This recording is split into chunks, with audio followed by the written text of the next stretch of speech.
Do this K-pop chapter with you guys, and I'm here with Bleach chapter 514 manga review.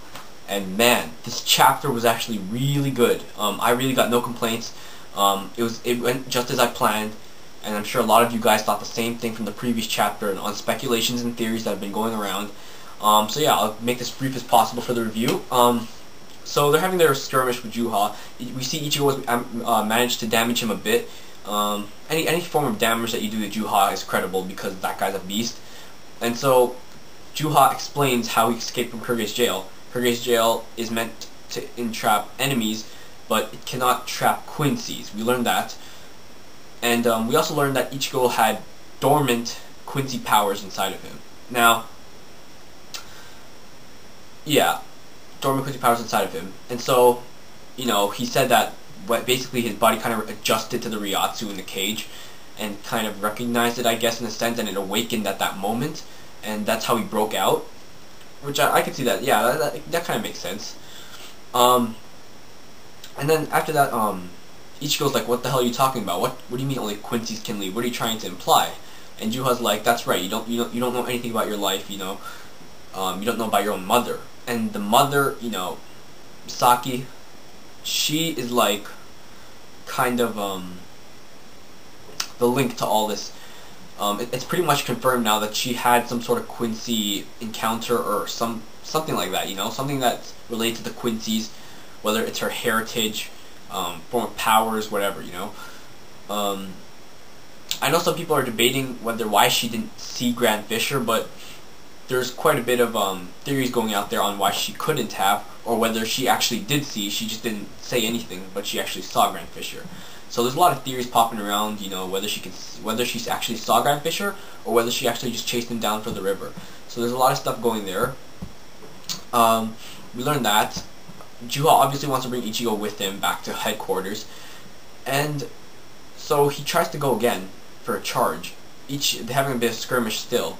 Ichigo's actually doing good. He's actually blocking Juha's strikes, which kind of, like, you know, that's impressive because Juha is he's really powerful. Obviously, he's one of the strong. He's probably, I'd say, yeah, he's just really strong for a villain. This guy's a beast. He took on Yamamoto. What more do you need?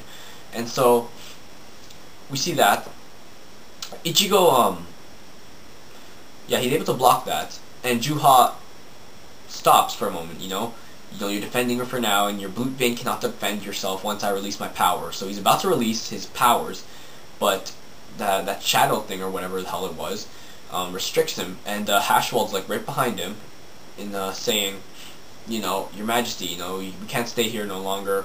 We have to go back to HQ, all that kind of stuff. And Juha's like, what the hell do you mean? And then he's like, oh right, Aizen. He probably played some sort of perception trick on me. We know that Aizen has a habit of playing tricks on people. He freaking loves doing it. That's what his Zanpakuto does, switching the whole perception and the five senses. But how the hell did he switch Juha's perception without even releasing or any form of that? Like, he's sitting in a chair, just like tied up in the chair. He still has like some sort of power, I guess, to change people's perception. I guess it's just how badass he is of a troll. You know, Aizen's a freaking troll. So he's able to change Juha's perception. Juha recognizes it and asks Hashwald, why didn't you tell me this? And Hashwald's like, I couldn't stop you, Your Majesty. And that's kind of true, you know. When Juha seems like the kind of guy where he gets what he wants. He won't listen to others. I can see that. That's probably why he did it. But here's the thing. As they're about to leave, Ichigo wants to stop them. He's like, what are you talking about? You did all this to Soul Society. You destroyed Soul Society, and you're just gonna walk away? You think I'm gonna let that happen? So Ichigo goes right after them, you know, like Ichigo, like, that's the reason why he came here. He came here to avenge, and so he's going straight for them. And Hashwald, dang, that's all I can say. Just dang, Hashwald just slashes with just a regular sword of his. He just slashes Ichigo's blade right off in half. Ichigo's Bankai shatters in half. I mean, now, basically, I'll get back to that later. Basically, they leave. Well, they're about to leave, and Ichigo and Juha's like, you know, we have to go back to HQ, you know, we'll come get you again, rest up, heal your wounds, we'll come back for you again, or something. And farewell, my son born in darkness. Now, obviously, I don't think that... I'm not sure whether there's a relation. If there is a relation, it would obviously be through Misaki or some sort, but as for now, I won't take that son thing literally, because obviously Isshin is Ichigo's father. They have like the same Zanpakuto, pretty much, and Getsu Zangetsu. You know, I don't think Juha is in any sort of way his actual father. I'm pretty sure that's still Isshin. Whether he's a grandfather of some sort of like relative from Misaki's side, if she was a Quincy, you know, that kind of stuff. But yeah, that I say that's a possibility, but we'll keep that on hold. That could be a possible theory. Back to the Hashwell thing.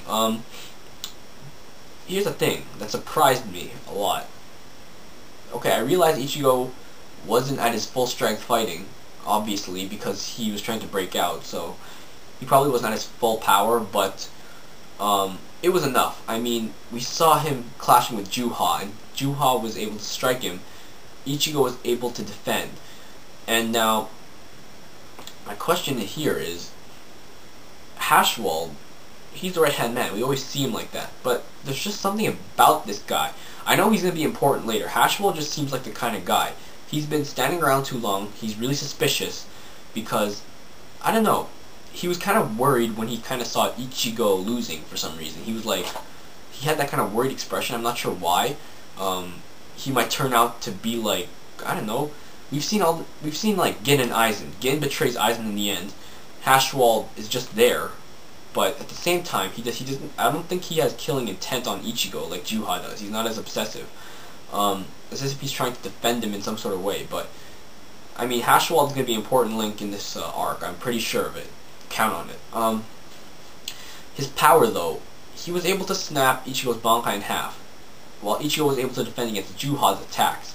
Now, I mean, of course, Juha's probably stronger, but what if Hashwell's gap in power from Juha is not that big as we think it is? He is the right-hand man, we know that, but, I mean, to shatter Ichigo's Bankai with just a sword strike, like just doing this, I mean, that's impressive. That is impressive. Unless he has some sort of power to do that, he's a beast. He's pretty strong.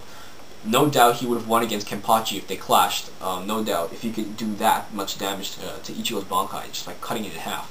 So obviously Ichigo's Bankai is broken right now, so he can't fight back even if he wants to. So yeah, Hashwell is strong. Yeah, he is strong. Now, moving on. Okay.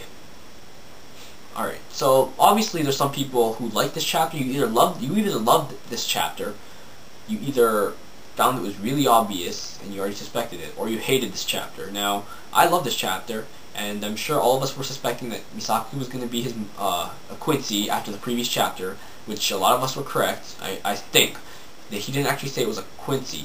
Juha just said you don't know anything about your mother. But I'm gonna stay with the Quincy path, some sort of Quincy heritage. Now,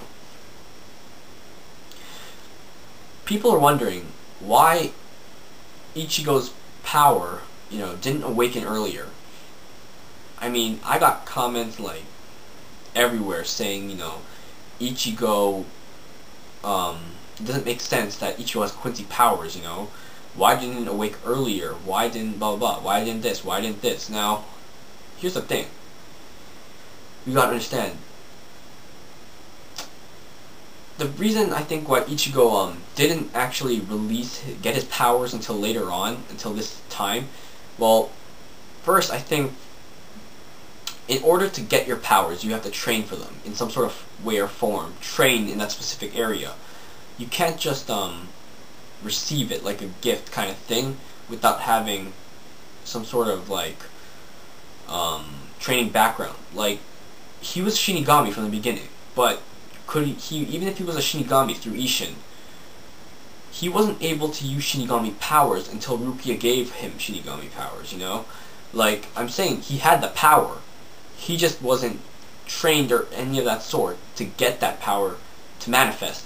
So, and I mean, a lot of people are saying, there was no lead, this was really random how we got Quincy powers, but there have been some foreshadows, some sort of events from the past arc, or the past arcs rather, that led to this. First of all, Ichigo, his mom, and his father, they have no backstory. That alone is enough to suspect some sort of form of suspicion towards them. Ishin's a Shinigami. We don't know how he lost his powers. We don't know anything about this guy. How he became captain or any whatever he is. We don't have any backstory. For Misaki, same thing. Misaki's even more shrouded in mist because we don't know what the hell she is.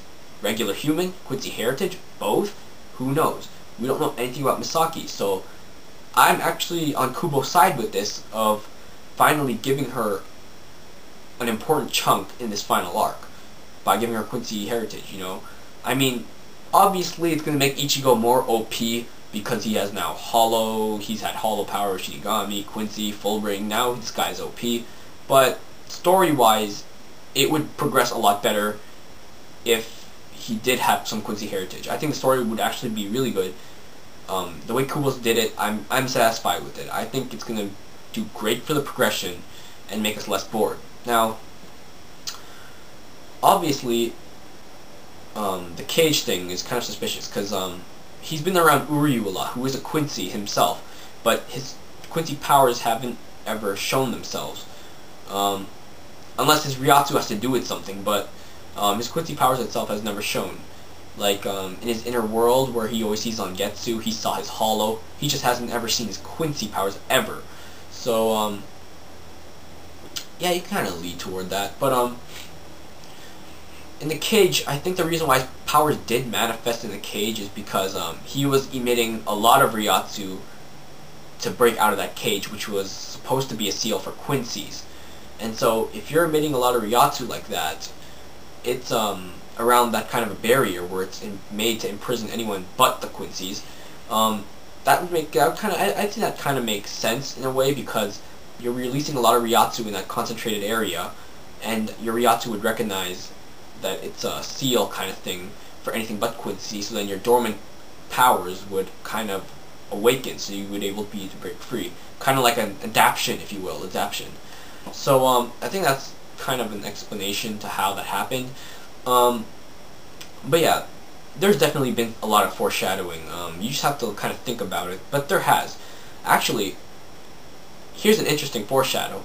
In his room, look at, next time you watch a Bleach episode, or go back to a Bleach episode, like right after this video, look at his room and check out his blanket. Now, I know it's not a foreshadow that's like, this is a really random one, but check his blanket. It's blue, it's got a cross in the middle, I believe, and it represents blue, white, or gray and blue, or something like that, of those combos, which kinda looks like a Quincy pattern, in my opinion. That's just me, or I'm sure a lot of us, I mean, just look at his blanket, and see the pattern of the blue and gray. You might see the pattern on his blanket, kinda does look like a Quincy insignia. So, yeah, that might have not been Kubo's intention, but who knows, it's Kubo. And so, yeah, that was my review for the chapter. I'm honestly going to say, in Naruto, One Piece, and Bleach, Bleach is, for me, is definitely, right now, all the way up here, because I'm liking Bleach a lot better than the other two. I think Bleach has been releasing a lot better chapters. If they don't animate this, it's going to be a disappointment. This arc needs to be animated, to be honest. It needs to be animated in the future. This arc is just too good to not animate. It's the final arc, and a lot of people that actually quit Bleach are starting to read it again because they heard of this arc. It's a really good arc in my opinion. So many progression in the story left to unfold. We still got the Zero Squad. We still got Renji and Rukia's reaction to how on Byakuya's death, who I'm assuming is already dead. It's going to be interesting to see how they progress after they're dealing with the loss. For people to realize that Yamamoto died, I'm not sure whether a lot of captains other than Ukitake and Shunsui realized as much as everyone else did whether Yamamoto died, but I mean, it's going to strike Soul Society when they find out their head captain is dead. Obviously, a future encounter with Aizen. This is a possibility. Ichigo, you know, Aizen right now is just there. Juha already broke him out, and so he's just out in the open. It's time Ichigo could possibly, like, visit him and ask for more of his backstory in some way, you know? Because, I mean, Aizen was introduced, he might as well go visit him or some sort to ask him questions. Because Aizen knows Ichigo. He knows a lot more than Ichigo himself knows. And if you go back to the Karakura Town arc, Aizen told Ichigo that he was Shinigami and something else. He just didn't say what it was. And he wasn't going to say hollow. He was going to say something else, which is why Ishin interrupted his statement. And Ishin said, that's enough. So Aizen definitely knows something. So Ichigo going to visit Aizen is a possibility. We still got Hashwald. He's going to be important for sure later on. We got a ton of stuff. When the Vandenreich will, whether the Exterminator will attack again, there's a lot of stories. So stay tuned. Comment below on your thoughts on the chapter overall. Any theories you may have came up with, you can leave them below in the comment box. And remember to like this video, thumbs up, subscribe, because I'm going to be doing a lot of these Bleach reviews in the future. So yeah, and I'll see you guys later.